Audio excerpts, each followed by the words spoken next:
Assalamualaikum dan salam sejahtera.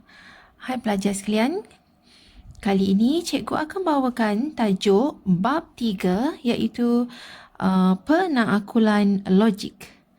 Okey, jadi dalam tajuk ini, subtopik yang pertama, kita akan belajar berkaitan dengan apa itu pernyataan. Okey.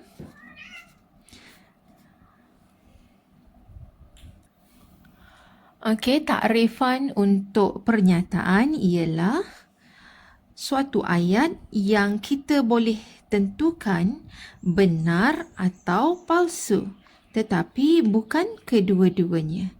Jadi apabila kita ditanya, ada soalan tanyakan, adakah ini suatu pernyataan?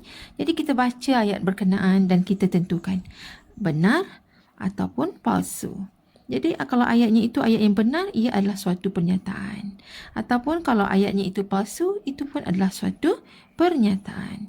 Tetapi bukan kedua-duanya. Apa maksudnya dekat sini? Cikgu akan beri contoh. Contoh yang pertama, A iaitu 8 ialah nombor genap. Okey, ayat ini betul ke salah? Benar ataupun palsu?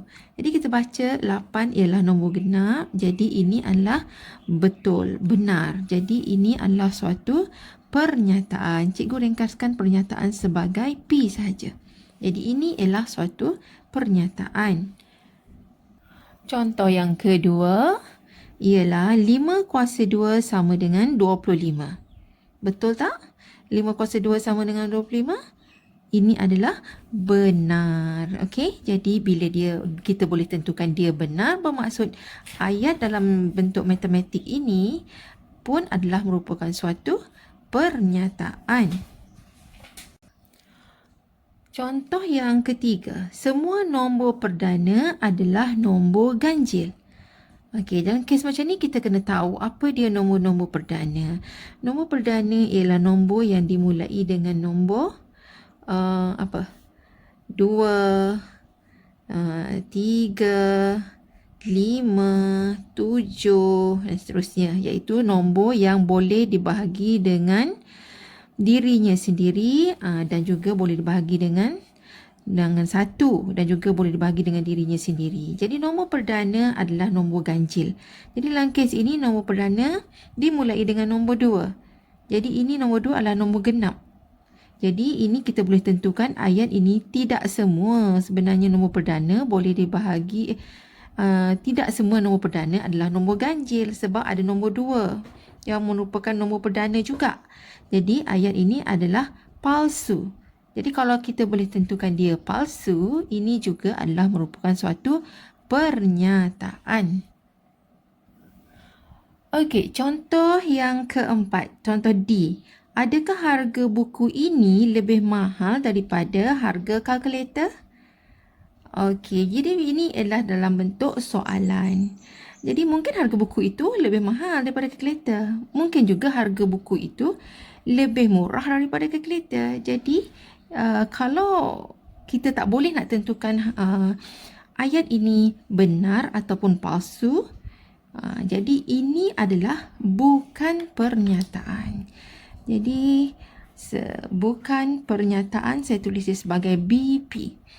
Okey, jadi ayat soalan, ayat tanya adalah merupakan bukan pernyataan. Okey, contoh yang kelima, E, M lebih besar dari 7. Jadi dalam kes ini, M ini kita tak tahu nilainya. Mungkin M ini lebih kecil, mungkin juga lebih besar. Jadi kita tak tahu nilainya dan kita tak boleh tentukan dia benar ataupun palsu. Jadi bila kita tak boleh tentukan dia benar ataupun palsu, ini adalah bukan pernyataan. Okey, contoh yang keenam. 3 darab 2 adalah sama dengan 3 tambah 2. Okey, 3 darab 2 ialah 6. 3 tambah 2 ialah 5. Adakah 6 sama dengan 5? Tak sama. Jadi ini adalah palsu. Jadi kalau kita boleh nyatakan dia palsu, ia adalah merupakan suatu pernyataan. Okey, contoh yang seterusnya, G, sila buka kasut. Okey, adakah ayat ini suatu pernyataan? Adakah kita boleh tentukan dia benar atau palsu? Okey, jadi ayat ini adalah ayat perintah. Dan kita tak boleh tentukan dia benar ataupun palsu. Jadi ayat ini dikatakan bukan pernyataan. Okey, bukan pernyataan. Okey, contoh yang terakhir. Tahniah, anda hebat. Adakah ini suatu pernyataan? Jadi, bila ayatnya adalah merupakan ayat seruan, jadi ayat ini adalah merupakan bukan pernyataan sebab kita tak boleh tentukan dia benar ataupun palsu. Jadi ini ialah bukan pernyataan.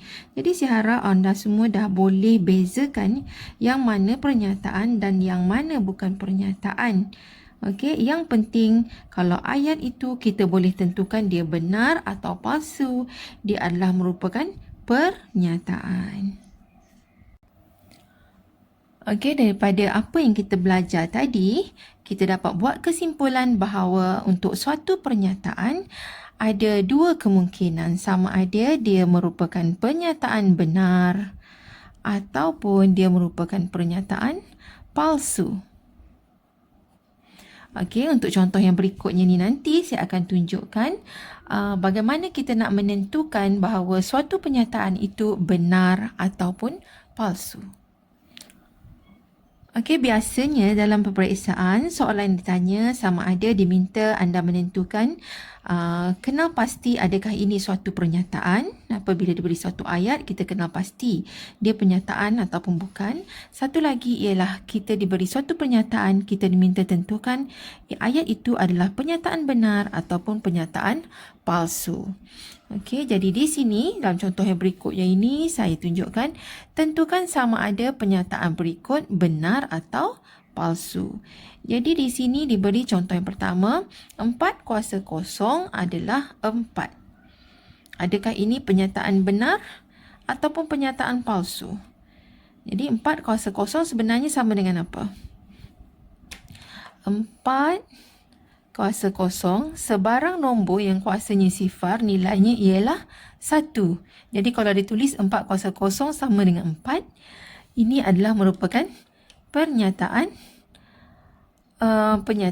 palsu sebab 4 kuasa kosong ialah 1.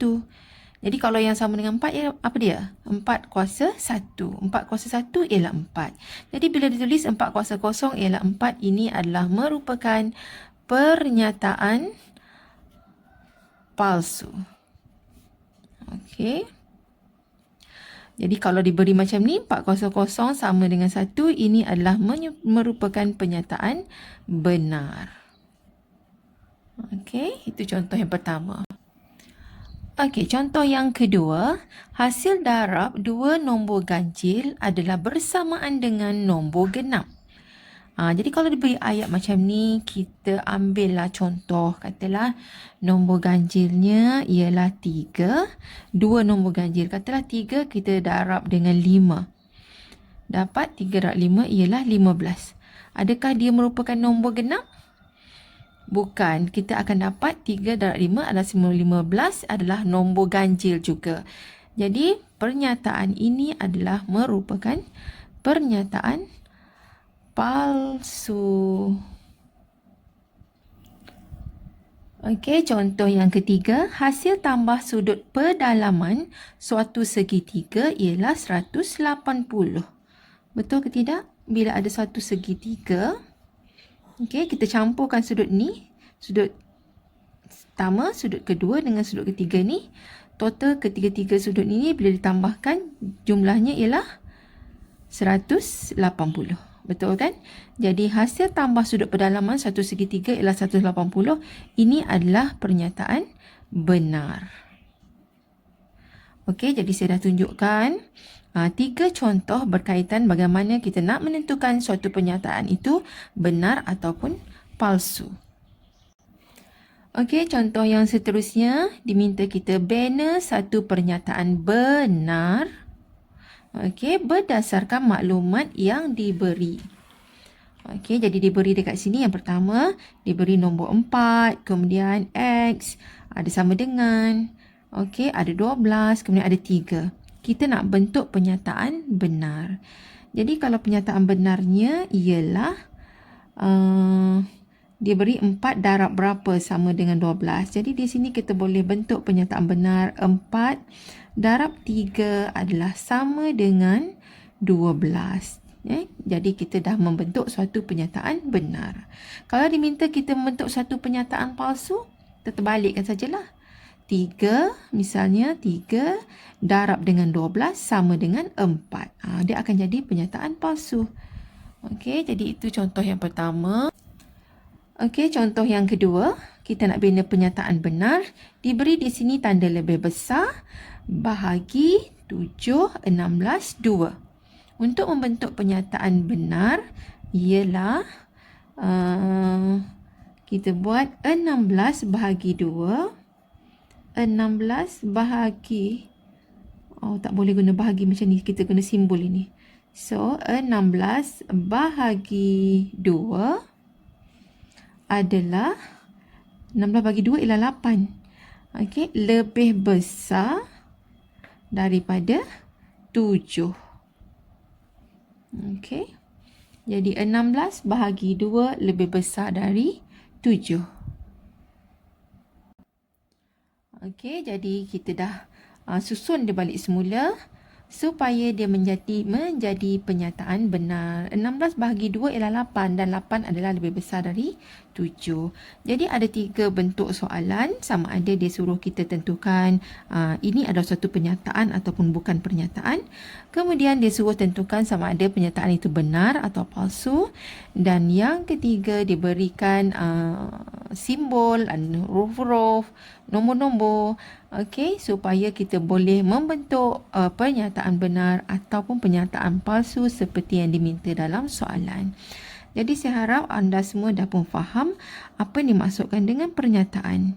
Okey, dan kita kena ingat bahawa pernyataan ada 2 jenis, iaitu pernyataan benar ataupun pernyataan palsu. Okey, sekian dahulu daripada saya. Jumpa lagi di video yang akan datang. Jangan lupa untuk like dan subscribe.